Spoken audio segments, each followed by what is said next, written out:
कहानी की शुरुआत 17 साल के टॉम से होती है, जो अपने दादा के साथ रहता है क्योंकि उसके माता पिता अब इस दुनिया में नहीं है। लोग टॉम को निकम्मा मानते हैं।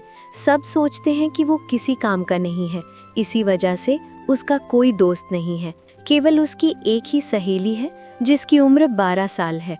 टॉम के कमरे की दीवारों पर मोनिका नाम की एक अदाकारा के पोस्टर लगे हैं जो अडल्ट फिल्मों में काम करती है। वो उसे बेहद पसंद करता है और अक्सर उसके ख्यालों में डूबा रहता है। उसका सबसे बड़ा सपना है कि एक दिन वो मोनिका से ज़रूर मिलेगा, लेकिन कैसे, इसका उसे कोई अंदाज़ा नहीं है। एक लड़की ऐसी भी है जो टॉम को चाहती है, मगर उसने कभी इजहार नहीं किया। टॉम भी उसे पसंद करता है, पर उसमें ये साहस नहीं है कि वो उसे बता सके।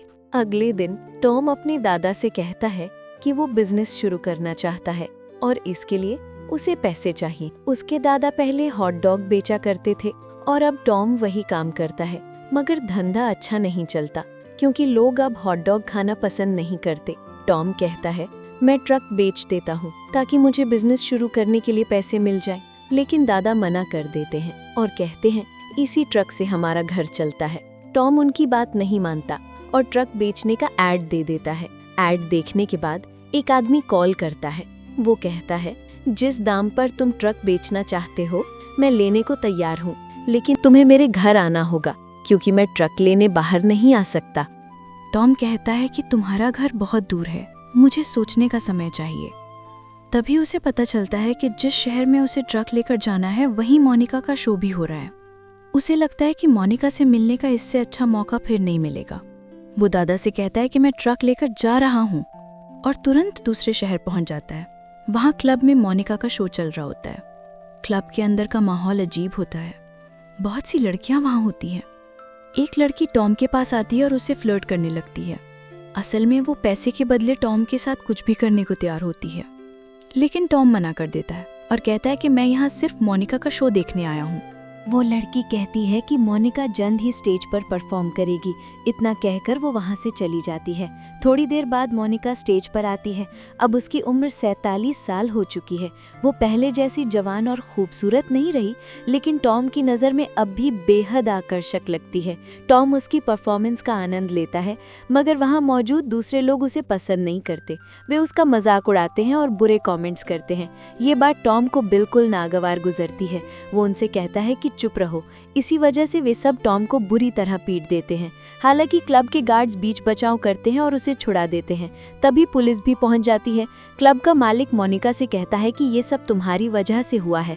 वो मालिक कहता है कि 17 साल का लड़का तुम्हारे लिए झगड़ा कर बैठा, जिससे पूरा शो खराब हो गया। मोनिका टॉम से मिलने आती है, जिसके चेहरे पे चोट के निशान होते हैं। उस समय वो पुलिस के सामने खड़ा होता है।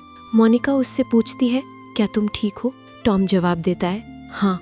मोनिका को पता चलता है कि वो दूर शहर से यहाँ आया है, इसलिए वो टॉम को अपने घर ले जाती है। बातचीत में उसे पता चलता है कि उसके माता पिता अब नहीं है और वो अपने दादा के साथ रहता है। मोनिका उससे पूछती है, क्लब में क्यों आए थे? टॉम कहता है, मैं सिर्फ तुम्हें देखने आया था, मैं तुम्हारा बड़ा प्रशंसक हूँ। टॉम सोचता था कि मोनिका की जिंदगी शानदार होगी और उसमें किसी चीज़ की कमी नहीं होगी, लेकिन मोनिका की जिंदगी पूरी तरह बदल चुकी है। जब वो जवान थी तब उसके पास बहुत काम था और हर कोई उसका फैन था। अब लोग उसे नज़रअंदाज करते हैं सिर्फ उसकी बढ़ती उम्र की वजह से। उसका अपने पति से तलाक हो चुका है। उनकी एक बेटी भी है जो पति के पास रहती है। कोर्ट में केस चल रहा है। मोनिका के पास इतने पैसे नहीं हैं कि वो बेटी की परवरिश कर सके और ना ही उसे पहले जैसा काम मिलता है, इसलिए वो क्लब में छोटे मोटे शो करती है। उसका एक ही मकसद है, पैसा कमाना और अपनी बेटी की कस्टडी पाना। वो चाहती है बेटी को पढ़ा लिखा कर सफल इंसान बनाए, लेकिन जब भी काम मांगने जाती है लोग उसे गलत नज़र से देखते हैं। टॉम का भ्रम पूरी तरह टूट चुका है। उसे लगता था कि मोनिका की जिंदगी बहुत हसीन होगी, लेकिन असलियत इसके बिल्कुल उलट है। मोनिका उसे घर भेजने के लिए टैक्सी बुलाती है, पर टॉम तभी सो जाता है। वो तय करती है कि सुबह उसे भेज देगी। अगली सुबह मोनिका का पूर्व पति आता है और कहता है कि केस वापस ले लो, तुम बेटी की देखभाल नहीं कर सकती। मोनिका बेटी से मिलना चाहती है, लेकिन उसका पति मिलने नहीं देता और गाड़ी लेकर चला जाता है। ये सब टॉम खिड़की से देखता है। उसे मोनिका के लिए दुख होता है। वो मदद करना चाहता है, मगर तरीका नहीं जानता। इसके बाद मोनिका घर आती है जहाँ टॉम नाश्ता बना रहा होता है। टॉम कहता है कि नाश्ता कर लेने के बाद मैं यहाँ से चला जाऊंगा। दोनों साथ बैठकर नाश्ता करते हैं। टॉम को मोनिका से बातें करके अच्छा लगता है। उसने जितना समय उसके साथ बिताया वो उसे बहुत पसंद आता है। मोनिका फिर उसे जाने के लिए कहती है। टॉम पूछता है, क्या हम दोबारा मिल सकते हैं? मोनिका कोई जवाब नहीं देती। टॉम वहाँ से ट्रक लेकर उस आदमी के पास पहुँचता है जिसे बेचने आया था। वो ट्रक चेक करता है और पसंद करता है। तय रकम का चेक देना चाहता है। टॉम कहता है कि उसे चेक नहीं, नकद चाहिए। आदमी कहता है कि उसके पास अभी नकद नहीं है, अगर चाहिए तो कुछ दिनों बाद आना होगा। टॉम मान जाता है और ट्रक लेकर निकल जाता है। वो एक बार फिर मोनिका से मिलना चाहता है। वो उसके घर पहुंचता है पर वो वहां नहीं होती। टॉम बाजार में उसे ढूंढता है और देखता है कि मोनिका खरीदारी कर रही है। वो एक बड़ी शराब की बोतल खरीद चुकी होती है।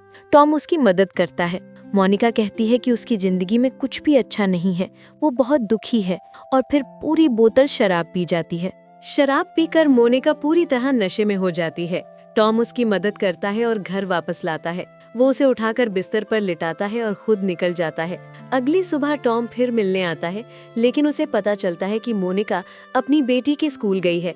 टॉम स्कूल पहुंचता है और देखता है कि मोनिका दूर से अपनी बेटी को निहार रही है, जो अपने पिता का इंतजार कर रही होती है। जल्द ही मोनिका का पूर्व पति आता है और बेटी को लेकर चला जाता है। मोनिका अपनी बेटी से मिल भी नहीं पाती। उसकी आंखों में आंसू आ जाते हैं। टॉम पास आकर उसे ढांढस बंधाता है। फिर दोनों वापस घर लौटते हैं। अब मोनिका को एहसास होता है कि टॉम वाकई अच्छा लड़का है। वो देखती है कि टॉम सचमुच उसका सम्मान करता है। दोनों के बीच दोस्ती बन जाती है। अगले दिन टॉम उसे एक खूबसूरत जगह ले जाता है। रात को वे दोनों वहाँ बॉनफायर करते हैं। मोनिका पूछती है, क्या तुम्हारी कोई गर्लफ्रेंड है? टॉम कहता है, नहीं, मैंने कभी कोई गर्लफ्रेंड नहीं बनाई। बातें करते करते दोनों एक दूसरे के करीब आ जाते हैं। टॉम के लिए ये किसी सपने जैसा होता है। हालांकि मोनिका के मन में उसके लिए कोई रोमांटिक भावनाएं नहीं होती। ये बस कुछ सुकून भरे पल होते हैं जो उसने टॉम के साथ बिताए। अगले दिन जब मोनिका घर के बाहर होती है, तभी टॉम ट्रक लेकर आता है। उसके साथ उसकी बेटी भी होती है। मोनिका हैरान होकर पूछती है, तुम टॉम के साथ क्या कर रही हो? बेटी कहती है, टॉम मेरा दोस्त है। दरअसल टॉम ने उसकी बेटी से दोस्ती कर ली थी ताकि वो दोनों को मिला सके, लेकिन मोनिका को ये बिल्कुल पसंद नहीं आता। वो कहती है, अगर मेरे पूर्व पति को पता चला तो ये अच्छा नहीं होगा।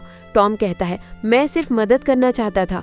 मोनिका जवाब देती है, तुम मेरे बॉयफ्रेंड नहीं हो। मैं अपनी जिंदगी किसी और के भरोसे नहीं बिताना चाहती। रात को हमारे बीच जो कुछ हुआ वो सिर्फ एक पल था। उस पल को भूल जाओ और यहाँ से चले जाओ। टॉम को ये बात बुरी लगती है और वो वहाँ से चला जाता है। फिर ट्रक लेकर उसी आदमी के पास पहुँचता है जिसे बेचने आया था। कुछ दिनों बाद वो आदमी टॉम को नकद पैसे देता है और पूछता है, इतने दिन बाद क्यों आए? टॉम बताता है कि वो एक औरत से प्यार करता है, मगर वो उससे प्यार नहीं करती, वो उसकी मदद करना चाहता था। इतना कहकर टॉम पैसे लेकर चला जाता है। उधर मोनिका एक फिल्म की शूटिंग की तैयारी कर रही होती है। ये एक एडल्ट फिल्म होती है। दरअसल मोनिका अब इस तरह का काम नहीं करना चाहती, लेकिन बेटी की कस्टडी पाने के लिए उसे पैसे चाहिए, तभी कोर्ट उसे बेटी दे सकता है।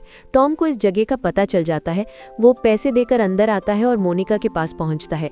मोनिका उसे देखकर हैरान हो जाती है। टॉम उसे एक कागज थमाता है जिस पर लिखा होता है कि उसने पुलिस को सूचना दे दी है। वो कहता है, ये काम गैर कानूनी है, यहाँ से निकल जाओ। मोनिका सिगरेट पीने का बहाना बनाकर बाहर निकल जाती है। जल्द ही पुलिस वहाँ छापा मारती है। शूटिंग करने वाले सब लोग भाग जाते हैं। पुलिस टॉम को पकड़ लेती है, मगर उसकी उम्र सिर्फ 17 साल है, इसलिए उसे अरेस्ट नहीं किया जाता। पुलिस उससे पूछती है, क्या तुम इस शहर में किसी को जानते हो? टॉम कहता है, हाँ, मेरी एक दोस्त है मोनिका। इसके बाद पुलिस उसे मोनिका के हवाले कर देती है। मोनिका टॉम को घर ले जाती है। टॉम अपने सारे पैसे मोनिका को देता है। मोनिका कहती है, मुझे पैसे की जरूरत है, लेकिन मैं तुम्हारी पैसे नहीं ले सकती। टॉम कहता है, मेरे पास काफी पैसे हैं। हम तीनों यानी तुम, तुम्हारी बेटी और मैं किसी दूर जगह चले जाएंगे। इन पैसों से बिजनेस करेंगे और नई जिंदगी शुरू करेंगे। मोनिका कहती है, मैं तुम्हारी लायक नहीं हूँ। मेरी जिंदगी तुम्हारी से अलग है। तुम बहुत छोटे हो। तुम्हें अभी जिंदगी में बहुत कुछ देखना है। मैंने अपनी जिंदगी जी ली है। तुम्हें अपनी उम्र की किसी लड़की की जरूरत है, किसी औरत की नहीं। टॉम को गुस्सा आता है, मगर फिर समझ जाता है कि मोनिका सही कह रही है। मोनिका कहती है, अब तुम्हें जाना होगा, लेकिन जाने से पहले वो उसे धन्यवाद कहती है। मोनिका कहती है, तुमने मुझे ये एहसास दिलाया कि मैं अब भी एक इंसान हूँ, वरना हर कोई मुझे सिर्फ भूखी नज़रों से देखता है। इसके बाद टॉम वहाँ से चला जाता है। जाते जाते वो सारे पैसे वहीं छोड़ देता है, क्योंकि उसका सच में इरादा था कि मोनिका की ज़िंदगी बेहतर हो, वो अपनी बेटी के साथ रह सके। टॉम अपने घर नहीं लौटता, बल्कि अलग अलग शहरों में भटकता रहता है। कुछ दिनों बाद वो घर लौटता है। दादा उसे देखकर बहुत खुश होते हैं। टॉम उस लड़की से भी मिलता है जो उसे पसंद करती थी। वो उसे प्रपोज करती है। टॉम उसका प्रपोजल स्वीकार कर लेता है और दोनों का रिश्ता शुरू हो जाता है। टॉम अब हकीकत और व्यावहारिक जीवन को स्वीकार कर चुका है। अब उसे समझ आ चुका है कि उसकी और मोनिका की दुनिया अलग है, लेकिन उससे मिलने के बाद उसने बहुत कुछ सीखा। उसे पता चला कि पर्दे पर जो दिखता है वही सच नहीं होता। वे लोग भी हमारी तरह आम होते हैं, उनकी जिंदगी में भी दुख और तकलीफें होती हैं। और इसी के साथ कहानी यही खत्म हो जाती है।